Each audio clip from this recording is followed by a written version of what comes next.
विवाह से पहले गंगा महाराज शांतनु से एक वचन ली थी कि मैं जो कुछ भी करूंगी आप उसके बारे में मुझसे नहीं पूछेंगे, और जिस दिन आप मुझसे मेरे कुछ करने के संदर्भ में प्रश्न करेंगे उस दिन मैं आपके पास से सदा के लिए चली जाऊं। इस शर्त पर गंगा शांतनु से शादी की।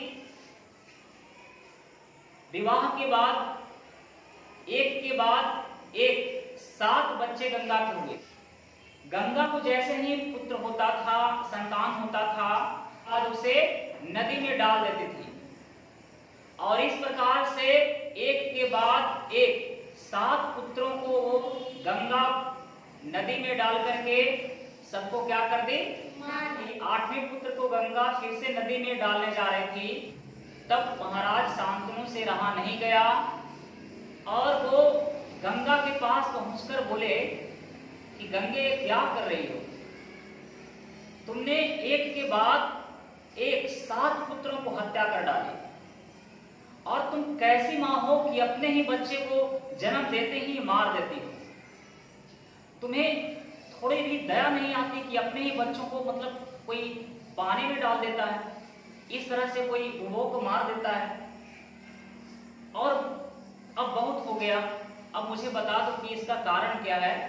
तो गंगा ने कहा कि मैं पिछले जन्म में ब्रह्मा की पुत्री थी, और ये जो 8 पुत्र मेरे हुए हैं वो सब वसु थे, यानी कि स्वर्ग के देवता थे। कि मैं और ये सारे पुत्र श्राप के कारण मैं इस धरती पर आई हूँ, और मैं इन सबको श्राप से मुक्त कर रही हूँ।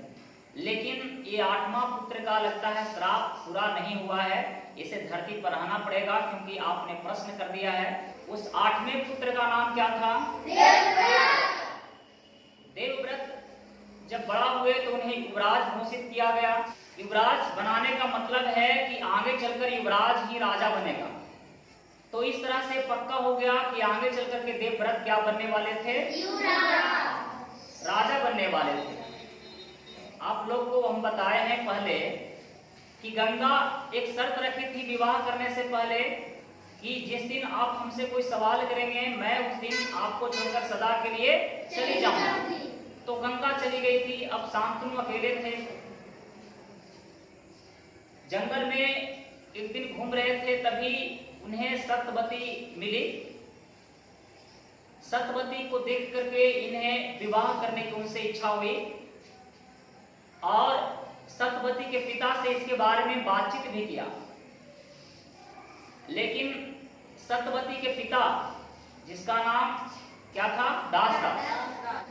दासराज बोले कि मैं अपने पुत्री की शादी आपसे इस शर्त पर करूंगा कि आप मुझे वचन दें कि सत्यवती का पुत्र ही आगे चलकर राजा होगा।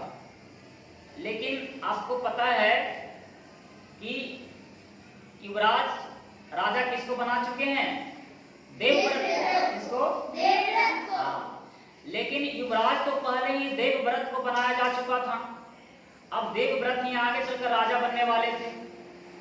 तो अब ये कैसे वचन दे सकते थे सत्यवती के पिता को कि सत्यवती का पुत्र ही आगे चलकर राजा होगा? पहले के समय में बहुत सारे राजा ऐसे होते थे, अगर वचन देते थे शर्त को पालन करते थे, वचन देते थे तो उसे पूरा करते थे। महाराज भरत भी अपने पुत्र को राजा इसलिए नहीं बना पाए थे क्योंकि उनका कोई भी पुत्र राजा होने लायक नहीं था, इसलिए उन्होंने भारद्वाज को राजा बनाया था। और भारद्वाज जी ने भी कभी शासन नहीं किया, उन्होंने अपने पुत्र विदत को हस्तिनापुर का राजा बनाया था। देवव्रत एक योग्य राजकुमार थे, और इसीलिए उन्हें युवराज पहले से बना दिया गया था। तो अब शांतनु दासराज के वचन नहीं दे सकते थे कि मैं सत्यवती के पुत्र को क्या बनाऊंगा? राजा बनाऊंगा। उस दिन के बाद शांतनु बहुत ही उदास रहने लगे, और देवव्रत को अपने पिता की उदासी देखी नहीं गई। बाद में उन्होंने पता किया कि पिता महाराज शादी करना चाहते हैं, और जिससे शादी करना चाहते हैं उनके पिता ने ये शर्त रखा है यानी कि उनका शादी तभी होगा जब वे वचन दें कि उनके सत्यवती का पुत्र को वो राजा बनाएंगे। जब वो दासराज के वचन को पालन करेंगे तभी उनके पिता का शादी होगा। ये जानने के बाद भीष्म वहां गए दासराज से मिलने। दासराज से कहा कि ठीक है, मैं आपको वचन देता हूं कि हमारे पिता महाराज के बाद उत्तराधिकारी सत्यवती का पुत्र ही होगा, यानी आपका नाते ही होगा। दासराज ने सुनकर बोला कि वो तो ठीक है कि आप कह रहे हैं, लेकिन ऐसा भी तो हो सकता है कि बाद में आप शादी करें, आपके भी बच्चे होंगे, तो आपके बच्चे सत्यवती के पुत्र को राजा नहीं बनने दें, तब तो यह अनर्थ हो जाएगा। तो ये सुनने के बाद भीष्म ने एक प्रतिज्ञा लिया कि अगर ऐसी बात है तो मैं सूर्य, चंद्र, पृथ्वी ये प्रकृति को साक्षी मानकर एक प्रतिज्ञा लेता हूं कि मैं आजीवन ब्रह्मचारी रहूंगा, आजीवन संन्यास का व्रत धारण करूंगा और अविवाहित रहूंगा, कभी जीवन भर शादी नहीं करूंगा। तो इतिहास में प्रथम बार हुआ कि एक पुत्र अपने पिता को शादी करवाने के लिए, विवाह करवाने के लिए आजीवन अविवाहित रहने का वचन लिया था, आजीवन अविवाहित रहने का प्रतिज्ञा किया था। ये प्रतिज्ञा सचमुच में महान थी, बहुत ही बड़ा था, भीष्म था।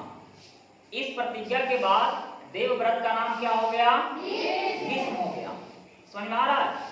इस प्रतिज्ञा के बाद देवव्रत का नाम भीष्म हो गया और उनकी प्रतिज्ञा कौन सी प्रतिज्ञा कहलाई?